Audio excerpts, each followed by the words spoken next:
We open this morning with words from the author Toni Morrison. I think of beauty as absolute necessity. I don't think it's a privilege or an indulgence. It's not even a quest. It's almost like knowledge, which is to say, it's what we were born for. I think finding, incorporating, and then representing beauty, that is what humans do. The startle and the wonder of being in this place. This overwhelming beauty. Some of it is natural, some of it is man-made, some of it is casual, some of it is a mere glance, is an absolute necessity. I don't think we can do without it any more than we can do without dreams or oxygen.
Speaking of beauty, thank you, Lark.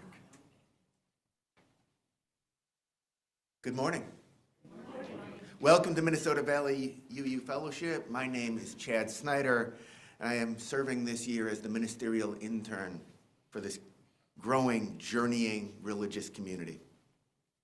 The rest of the crew this morning includes Glenn Corliss as the worship associate, Richard on tech, Lark providing music, and I believe Team Orange is on hospitality, and I will get a little help from Greg and Ian later for a prayer. We welcome all of you to our service, especially those of you searching for a spiritual home. Many of us once were too seeking for something larger than ourselves, and maybe we still are.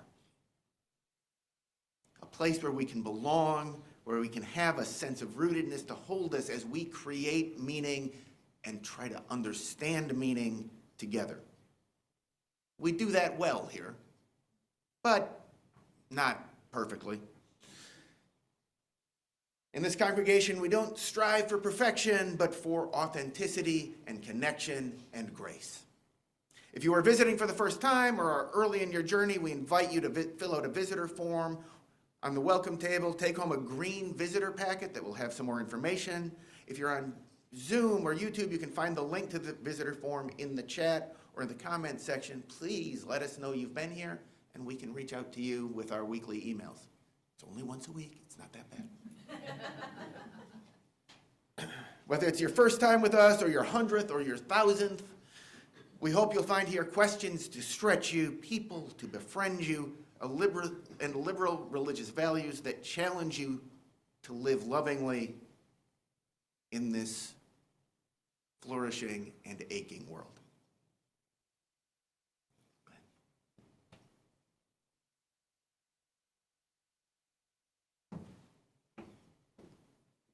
The words for our chalice lighting are adapted from Reverend Megan Foley. The flame in our chalice is not just a favorite candle in a cup. It is a symbol of fire as the sacred. Fire as power.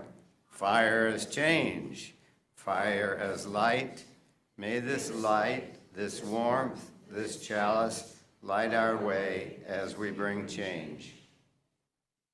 And now let's sing.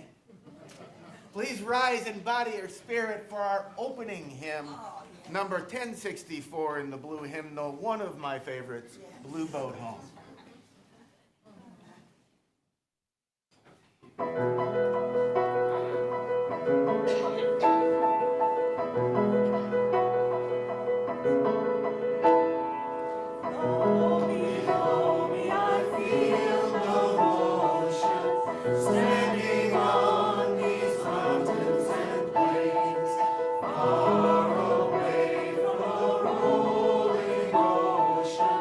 Still my dry land heart can say,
Thank you, Kai and Jody, for leading us.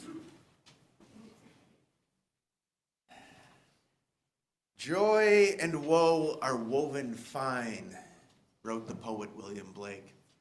And in that spirit, we take time each week in this service when we come together to share the joys and the sorrows, the woes, the concerns, the moments of our lives that connect all of us in this faith community. If you have a joy or a sorrow that you would like to share and you are here in the sanctuary with us, an usher will bring you a microphone. Please stand, share your name, and briefly share your joy or sorrow. If you are online, you can in Zoom, you can put it into chat, and we will share it here. If you're on YouTube, yeah, we don't really have a way to do that. But know that you too are held in our hearts. Before we get into that, I have a prayer, a Buddhist prayer shared by Green Faith. Piece of it for the wildfires and the people near LA. May all beings everywhere be free from suffering. May the cause of suffering be eliminated. May the fires, both inner and outer, be extinguished. May peace, harmony, and balance be restored to the earth. Other joys and sorrows to share here today.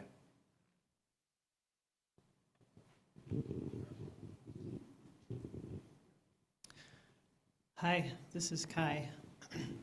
I have mostly joys and one sorrow. So joys, I'll say this while she's out at the bathroom, because she probably wouldn't want me to say it out loud.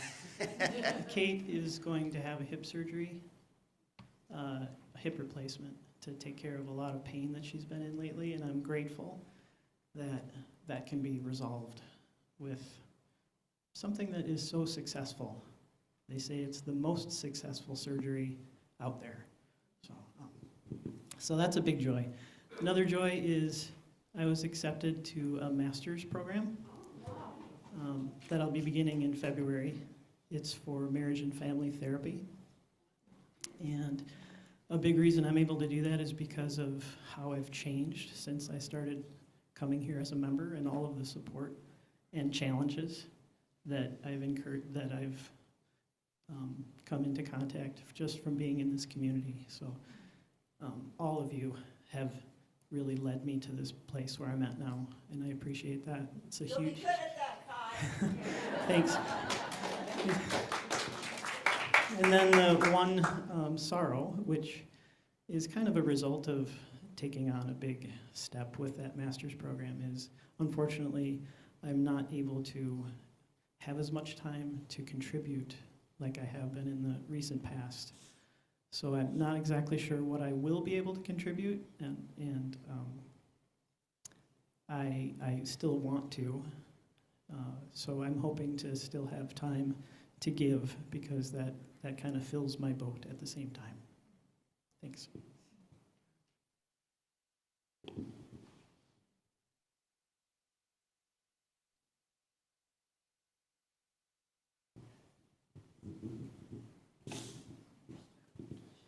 Well, I'm Seth. I was at the Climate Revival meeting on Saturday, and I was very happy to hear in our discussion group that there was a pretty good consensus around the emerging engineering solutions and practical solutions to the climate issues we're facing. Pretty good consensus around the idea of new capitalism and post-Marxist economics, non-revolutionary solutions to the problems posed by the structural issues we face. And I look forward to continuing these discussions. It was really uplifting for me, because I wasn't expecting to find that consensus. My name is Yamini. So I turned 30 this Friday. So I feel like I'm getting old. Yeah, hold on a minute. And my uncle visited, so he's visiting her daughter in California, but he's visiting my cousin. So we had a great time with him on Friday. We went out for dinner, and he really did take care of us when we were in India. It's my mom's younger brother. We had a great time with them as a family. Well, happy birthday, Yamini, even if you are still a child.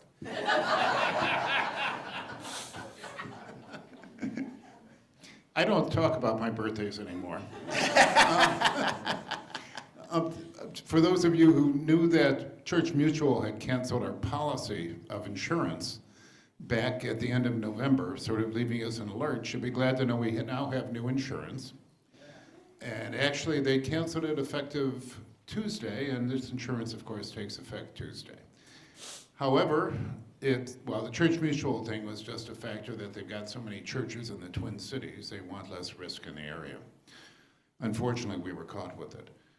Our cost, however, is going up about $6,000 from what we paid last year for this, which is how life is, sadly enough, which I'll probably be reminding you of during the stewardship campaign. So thank you.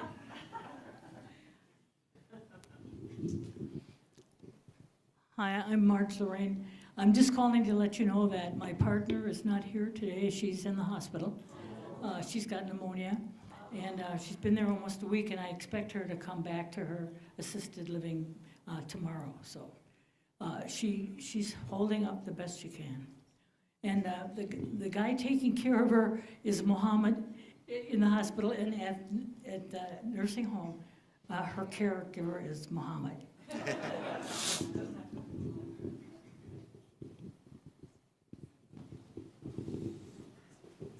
These are good segues all along. On the birthday front, today would have been Chris's dad's birthday. He would have been 98. He passed in 2015, still had a long life. So that's the joy and the acknowledgement of the life well lived. And then on the sorrow side, my last remaining grandparent, who we refer to as Grancy, was set to be leaving hospice 2 days ago because she was doing so well. And then that same day, she ended up taking a turn for the much worse, and it's looking like she may not make it through the week. My dad will know more when he's flown out to go be with her today. So taking prayers. She's ready to go, and again, life well lived. She's well into her 90s. So my prayers are for the least suffering, whatever outcome leads to the least suffering for everybody, and the most peace. Thanks.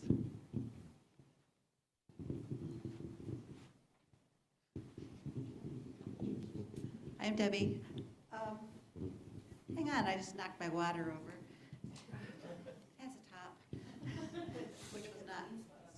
which is not screwed on.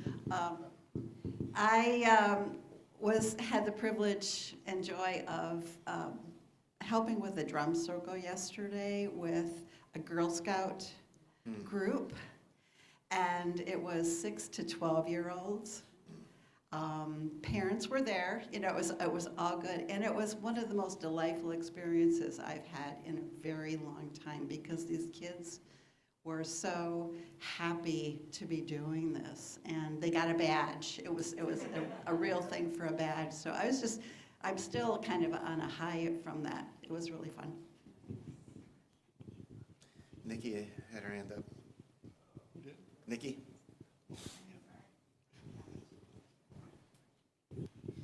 Well, I'm Nikki. I just wanted to uplift my Uncle Jimmy, who lives in Sioux City, Iowa. Went in for some tests this week in Sioux Falls, South Dakota, and it sounds like he's going to have bypass surgery next week. So if everybody could just lift him up, and his wife Cindy, just for competent care, compassionate care, successful surgery and recovery.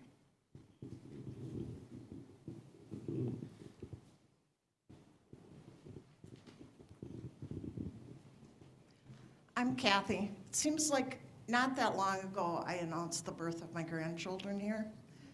Well, if last week Laura shared it, but great-grandson Daryl Winslow Montez Eager entered the world December 30th. I have pictures, and he is so cool. I've seen a picture, I can verify. Baby D.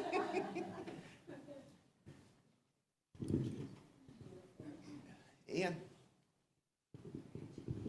Well, as you just heard, I'm Ian. Well, so I'm an associate student producer at Bloomington Educational Community, which has won plenty of Midwest, I forget what they are. I think, yeah, Midwest Emmys, thank you, for the best student-produced sports show.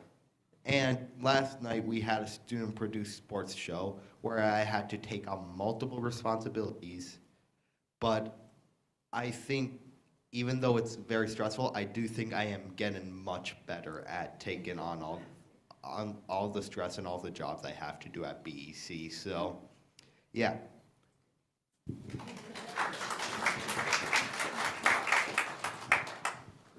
Richard, do we have anyone online?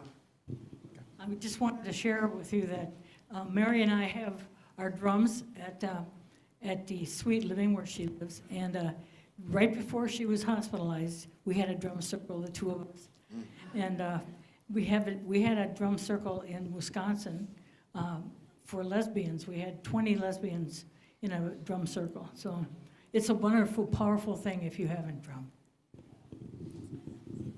And there's On Zoom, we have Dan Bicknell saying, not a joy or sorrow, but I thought there was going to be a sign up for service teams today.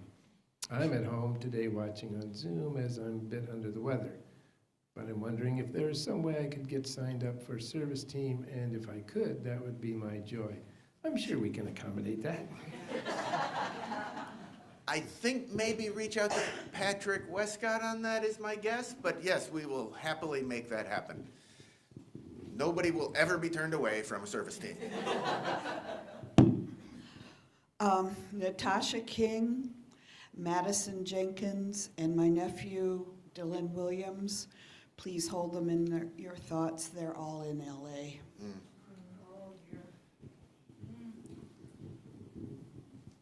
And I have one, as I think some of you know, I serve as a volunteer chaplain at a low-income housing unit in Minneapolis. One of the residents there came to see me on Thursday. She has had cancer and beat it 5 times. She had a CAT scan that showed nodules in her lungs. She's going in on Friday for a PET scan to see if they are cancerous. So I told Ruth that you all would hold her in your thoughts and prayers. And so, let us hold all of this. The embodiment of drum circles, the wonder of medical science that can help us live better lives, lives well lived, growing into and growing past challenges to become better people. All of this in community together. Let us hold, take a breath, and let us sing a blessing to each other.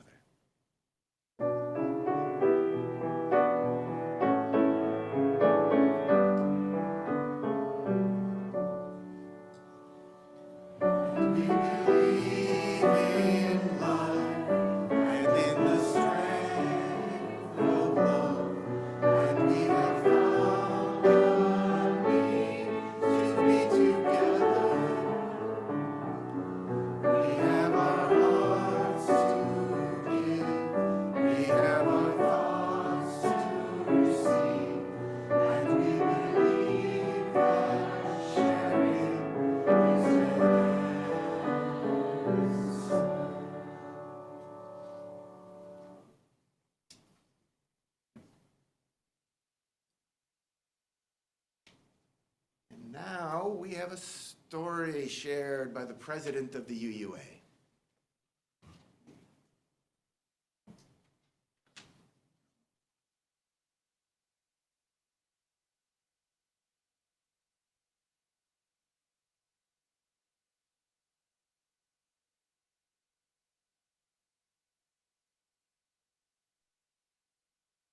As we continue the celebration of our revival together, I am so excited to bring you a story by one of my favorite children's authors, Kobe Yamada. The images are by May Besom. This story is called, What Do You Do with a Problem? I don't know how it happened, but one day I had a problem. I didn't want it. I didn't ask for it. I really didn't like having a problem, but it was here. It was here. Why is it here? What does it want? What do you do with a problem? I thought. I wanted it to go away. I shooed it, I scowled at it, I tried ignoring it, but nothing worked. I started to worry about my problem. What if it swallowed me up? What if my problem sneaks up and gets me? What if it takes away all of my things? I worried a lot. I worried about what would happen. I worried about what could happen. I worried about this, and I worried about that. And the more I worried, the bigger my problem became. I wished it would just disappear. I tried everything I could to hide from it. I even found ways to disguise myself, but it still found me. And the more I avoided my problem, the more I saw it everywhere.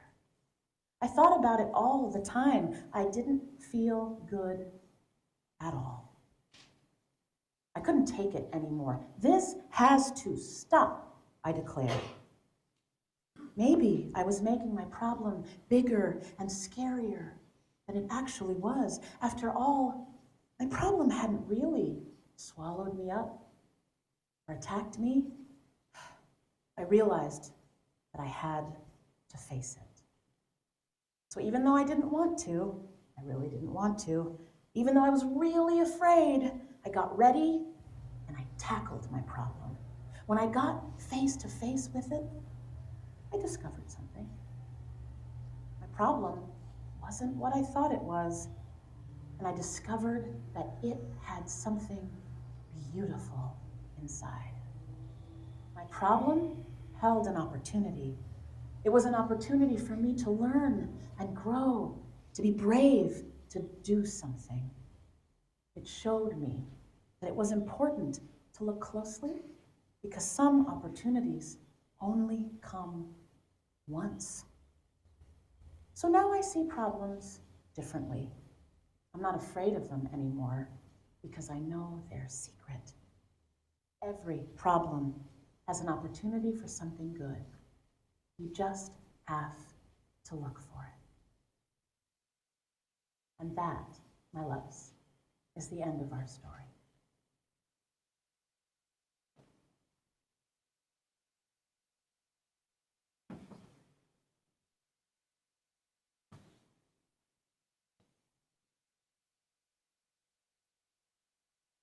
Really hate following her with announcements. But I have a bunch of announcements. I'm going to get through them as quickly as I can. But these are also the way that this community lives out its mission. First, after the service, give it 10 or 15 minutes, go get a snack and some coffee, and then come meet me in the fireside room if you are a new member, or well, not a new member, but new to the church, interested in membership. We will have the starting point meeting to talk about a path toward membership, what it looks like. There's no pressure, there's no hard sell, just a chance to answer questions and get to know a little more about the church. Also, after the service, again, get your coffee or snacks first. In the sanctuary, the climate revival continues. If you would like to participate in this last piece of it for this weekend, the visioning of what will this community do? The goal is to pick a couple of things that we will focus on as a community to make a difference. Please come in here and be part of that conversation. Next weekend, People's March is on Saturday. Laura is looking at possibly doing a carpool from here. If you are interested, please email Laura. Also, next Saturday, Feed My Starving Children. We have 16 spots for 16 people. There are 8 or 9 signed up right now. There is a sign-up sheet downstairs. We are limited to that 16, so if it fills up, do not add your name. But please go ahead and fill that in. That is next Saturday from 12 to 1:45. It is a great time. It is a very good activity for families, so please do sign up. Linda.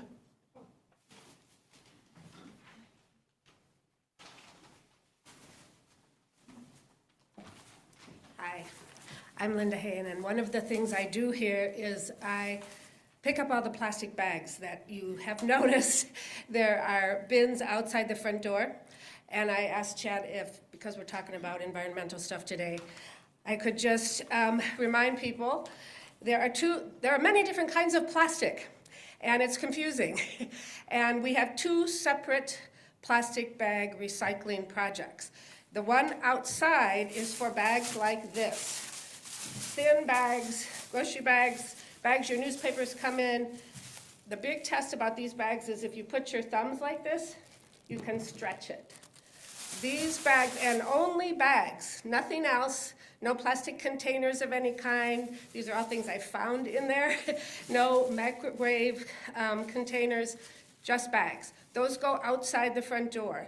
Those get taken to a lady in Eden Prairie who we combine them with other organizations, and when we get 500 pounds within 6 months, they're turned into a park bench, and it's all free, and it's a really great program, so do that. The other thing is a program called Ridwell, which collects all different kinds of recycling that are that you can't put in your recycling at home, and this type of plastic, as you can see, very different. This type of plastic that's very thick, and when you put your thumbs in it, it will not stretch. That goes in the white box that's marked Ridwell inside the front door. And everything needs to be clean and dry. That's really, really important. Nothing that has any food left in it, it's better to throw it away.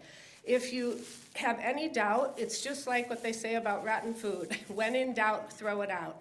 Because if you put stuff in there that's dirty and wet, and it contaminates all the things around it, and it can't be recycled. So I just wanted to say that. Thank you. Thank you, Linda.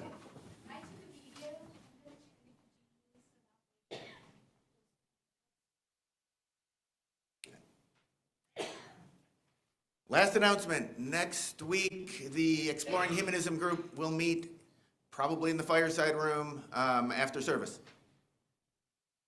Okay, got through those.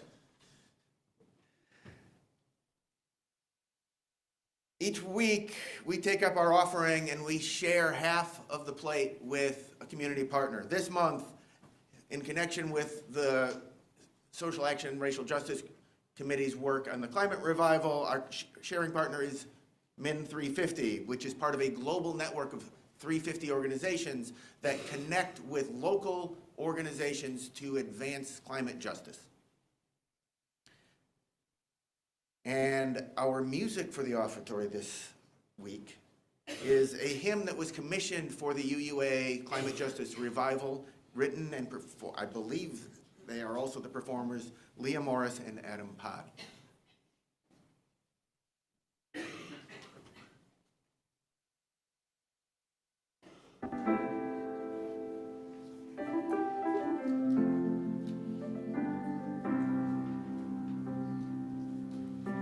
There's an eternal sacred circle. We are part of it. There's an eternal sacred circle. We are part of it. We are only part of it. There's a divine and loving wisdom. We're a spark. We're a spark of it.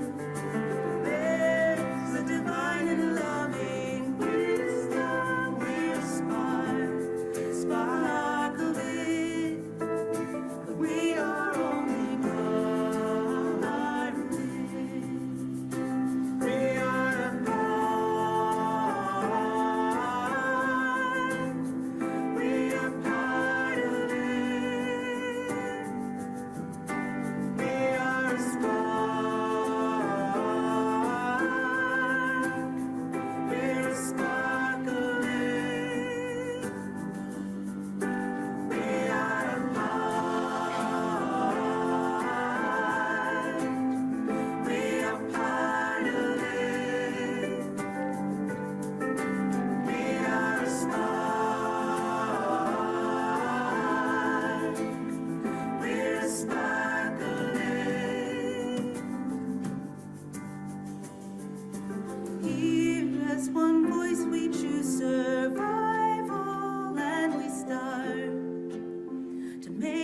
heart of it.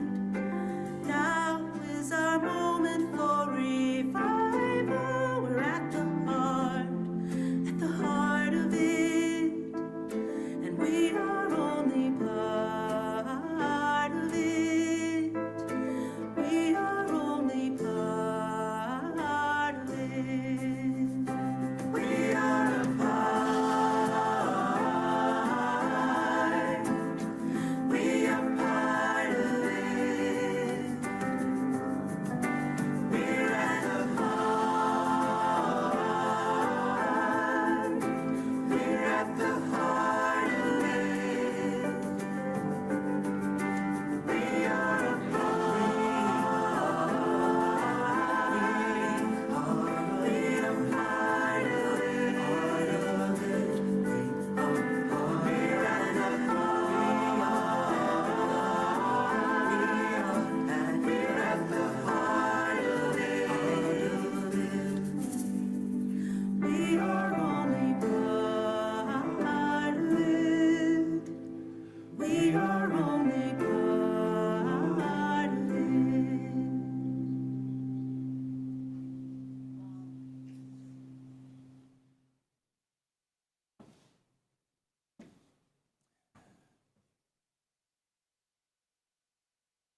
Greg, Ian, Glenn, if you could join me. As that beautiful piece of music and message sits in our hearts, I ask you to join us in a prayer of the people and the planet. Fear stifles imagination and limits our capacity for relationships that embrace our beautiful and our abundant humanity. Fear creates cynical cycles of supremacy and extractive relationships with each other and with our planet.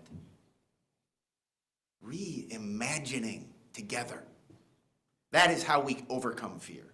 Reimagining together is how we build new relationships and a new era, putting love at the center.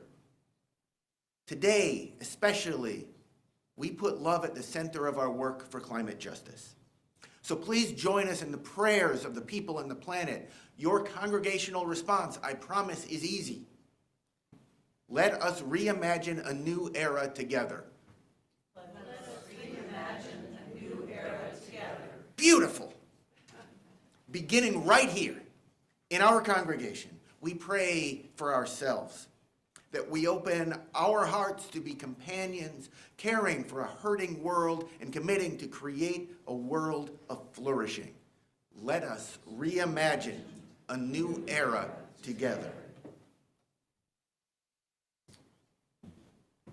With reverence for the great web of life and with humility, we acknowledge our place in it. We commit to protect Earth and all beings from exploitation. So we pray for land, ecosystems, all species, the entire natural world. Let us Reimagine a new era together. We pray for justice for local frontline communities who are impacted first, worst, and longest by climate change, and who face systemic oppression. Let us Reimagine a new era together.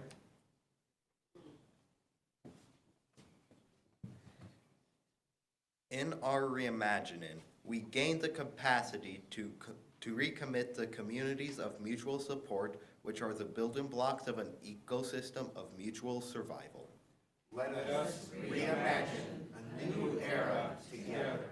We look towards each other, people of faith, good conscience, and spirit, leaning on one another and trusting in the hope we can create together. Let us reimagine a new era together. We make the rights the wrongs of the past, not by ignoring them, but by doing the difficult work of dismantling the oppressive systems and behavior that feed our illusion of separation. May we live in a way that honors our interdependence and acts in accordance with our interconnection with all people and the planet. Let us reimagine a new era together. As we begin in local, committed communities of support, we find the strength and courage to widen our circles of concern, resisting harmonies of value and ideology of scarcity. Let us reimagine a new era together. In our widening and despairing connections, we discover relations in the salt-kissed islands of Kiribati, the solid and frozen grounds of Newark, Alaska, and a life-giving valley of the Rio Guapanal. Let us reimagine a new era together. With humility and commitment, we acknowledge our own part in so much harm to our relations. Saltwater encroachment, dying permafrost, and the poison refuse of illegal mining. Let us reimagine our new era together. May we set down fear. May our courage to face the intersecting systems of harm lead to the strength to create intersecting practices of love and healing so that all may flourish. Let us reimagine a new era together. Reimagining together, we build new relationships. We put love at the center of climate justice work, and we commit. Amen. Amen. And so may it be. Thank you.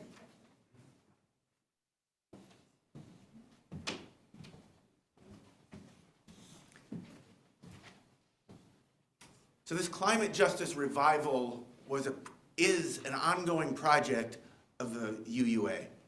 Hundreds of UU churches, thousands of Unitarian Universalists around the country have already participated and will continue to participate in these weekends. As part of it, there was a contest for sermons. The Twin Cities were overrepresented in the people who won those sermons. I believe 3 or 4 of the 10 winning sermons came from the Twin Cities, 2 of them from First Universalist. I'm going to share with you now one of the sermons from First Universalist from Reverend Arif Mamdani. The earth is God. Love is at the center. Every justice necessitates climate justice, and climate justice necessitates every justice. These are new stories that we're telling. We are learning to tell ourselves a new story about our wholeness. We are learning to imagine ourselves into a different relationship with the earth and how we live with it and with each other. We need these stories urgently because we need a complete transformation in how we live on this planet and how we understand ourselves in relationship to our earth and what and who we are called to be and do as a result. In other words, we need to imagine our way into different stories, and then we need to live those stories. Now, that is exactly the move that theologian Sally McFagg makes when she argues that the earth is the body of God. McFagg was writing in the 1980s. Some of us were alive then. Yamane.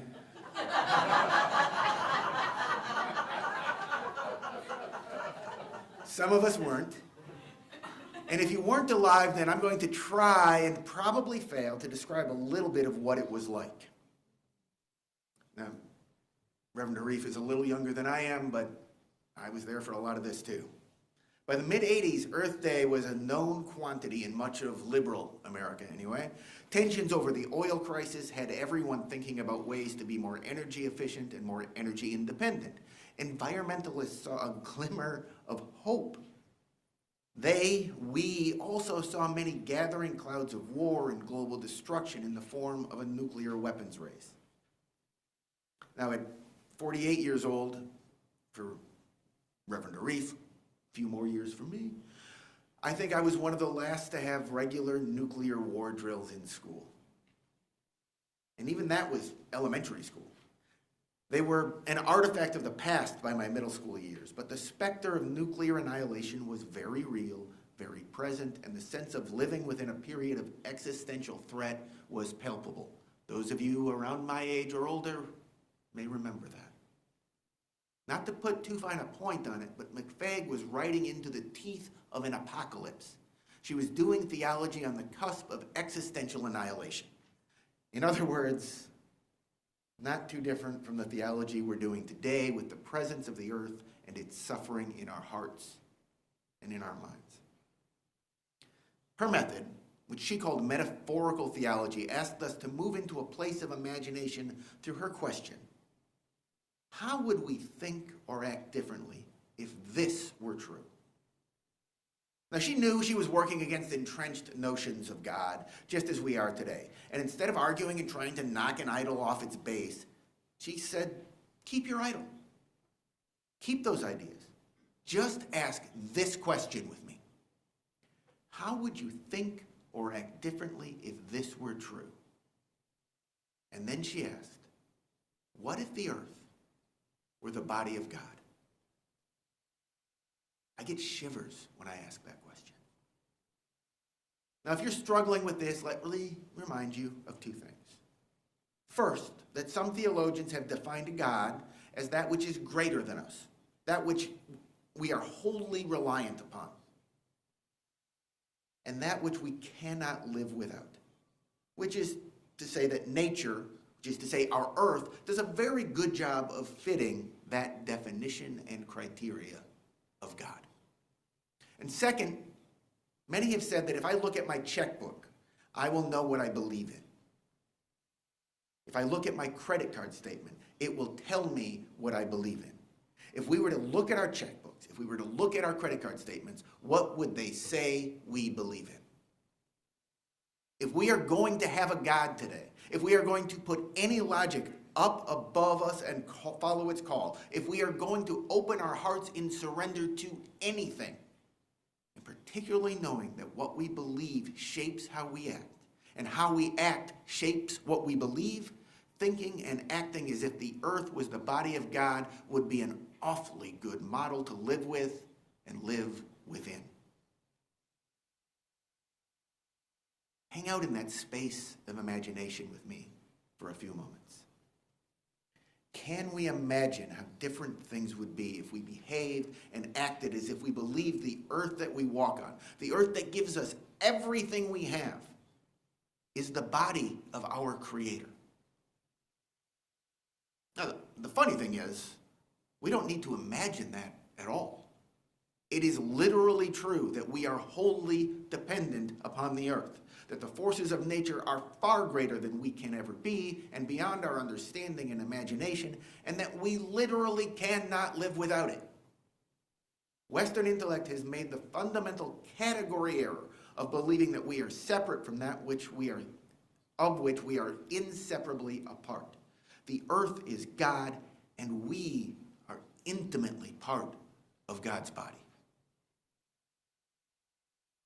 What would we do? What would we not do? How would we move through a world where everything is holy, where everything is sacred, where everything is a story of gratitude and interdependence?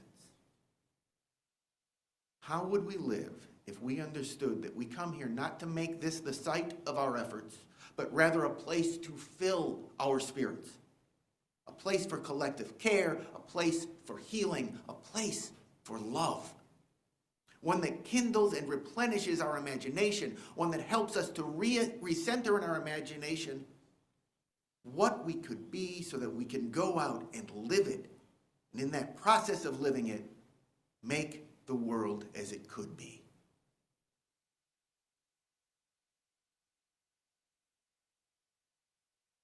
Reverend Arif leaves us with that question.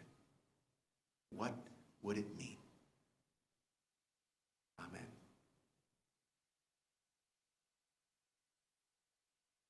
Now, as we move into the end of the service and a short blessing that we are all going to share with each other, there is a story from the Yao people of East Africa about the days before humans.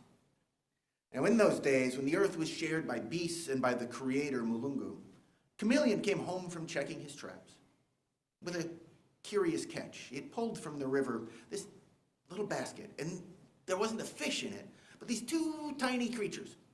Now, today we know that this was man and woman. But Chameleon didn't know what or who they are. Today, he said to himself, I behold the unknown. And so Chameleon went to Malungo and asked, what do I do with them? Take them out of the trap and set them on the earth, and they will grow. And grow they did. We did. Until they were no longer tiny creatures, but were the size of, well, this. And as the beast watched to see what these new creatures would do out of curiosity, the humans rubbed the sticks together and they made fire. Well, that was interesting. But then the fire caught the bush and the trees and roared through the forest, chasing the beasts from their home. And then the people killed a buffalo and they roasted it in their fire. And the next day they did the same thing. And the day after that, and the day after that.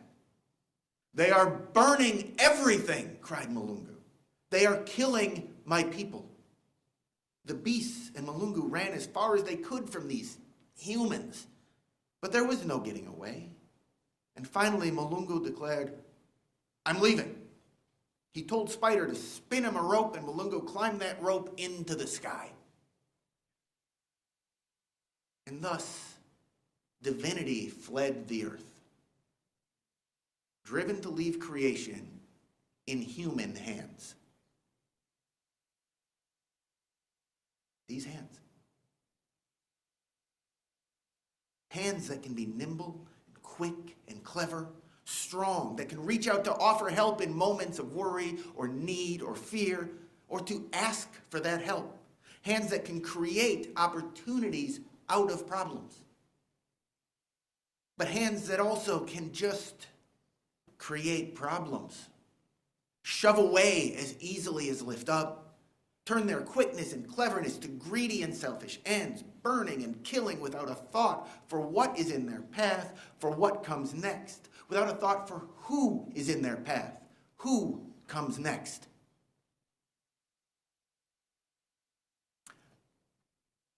I am on the brink of becoming a great uncle. Well, I mean, I have nieces and nephews. I think I'm a pretty great uncle to them. But a great uncle. My wife's nephew, Logan, and his wife, any moment now, will bring into the world a daughter, Veda, named for my wife's grandmother. I had this whole plan that I was going to have a picture. She was supposed to be born this week, and I was going to put it up, and you were all going to say, aw, and I was going to say, aw. But Veda has not yet been born, so I'm grounding her as soon as she's born. But Veda and baby D, they are in our path. They are who comes next. What world are we placing in their hands? Now, the reason I like this Yao myth is the way that it tells us that our hands, with their strength, with their cleverness, with their grasp, that is not enough for the world to preserve creation. Being capable, being smart, finding the secret of fire and crafting tools, that is not enough. Not without a sense of our interconnection, of our place as an independent piece of creation, a deep knowing that we are part of it. We are only part of it. And thanks to the cleverness of our hands, this planet, this home, this earth as body of God is burning, and it is drowning, and it is choking. Wildfires rage in California. Seas are rising, submerging island nations and eroding shorelines. Polluted air, especially in places where poorer people live, is making it harder to breathe. It sounds bad. It is bad. And we don't do ourselves or the planet any favors by pretending it isn't. By pretending that we are not part of that too.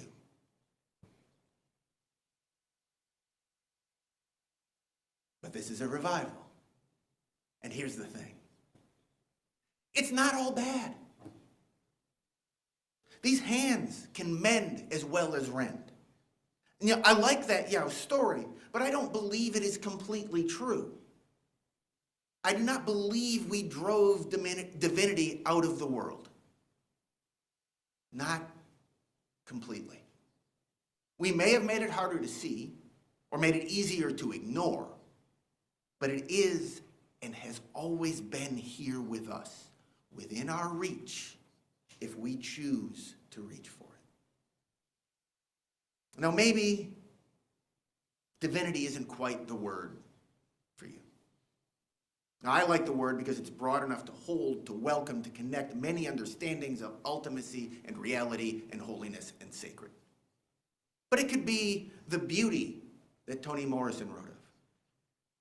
Christians can think of it as the Holy Spirit, Buddhists as loving kindness, and Kabbalah Judaism, as Reverend Laura talked about back in November. It is a shard, a spark of light, a divinity in every living being in existence. For me, as a religious humanist, it is what exists, it is what we create in the threads of that interdependent web of which we are all a part.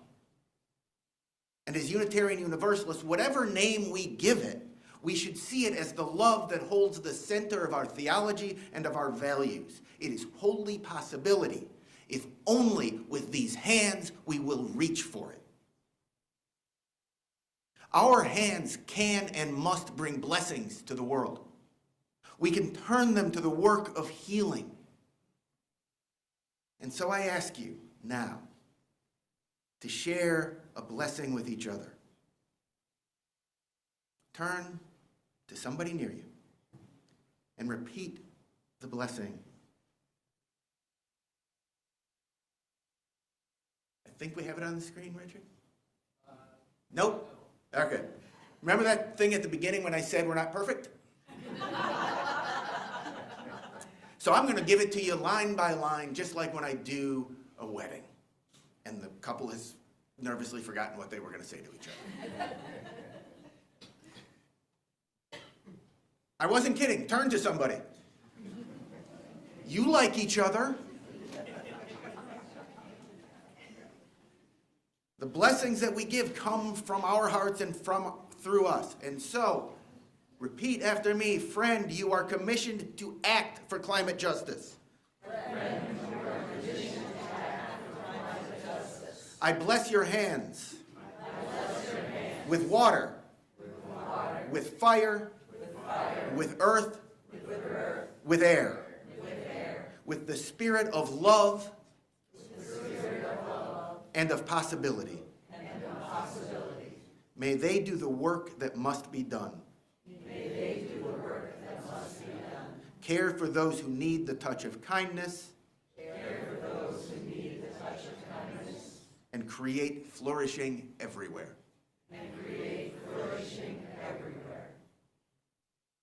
So may it be. May we make it so. And now, let's sing again. Another of my favorite songs from the Teal Hymnal. I didn't put the number in here, but it is the 1028, Fire of Commitment. Sing loud, people. Enjoy.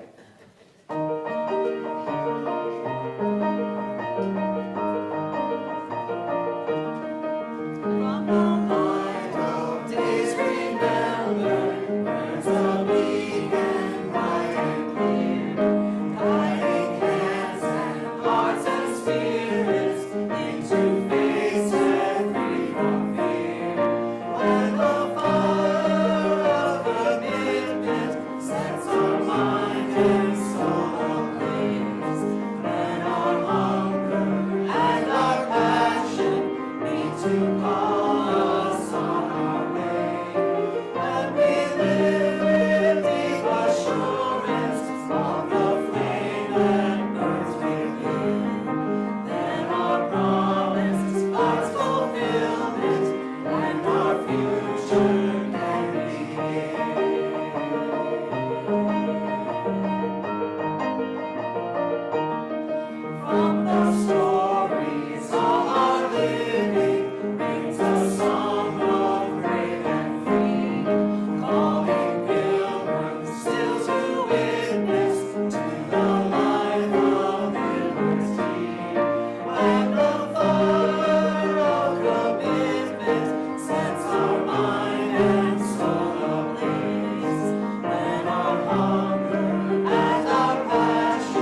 then our promise finds fulfillment and our future can begin.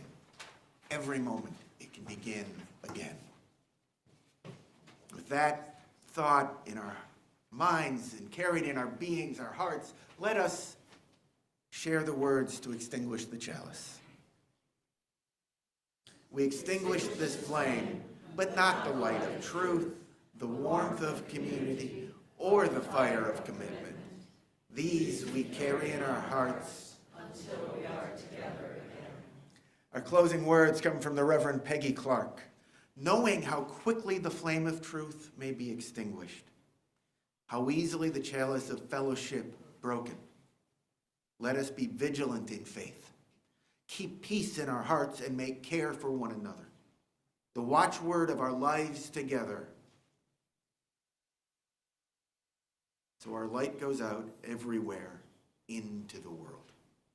Our light goes out everywhere healing and hope are needed. Let us go in peace to love and serve this world and one another.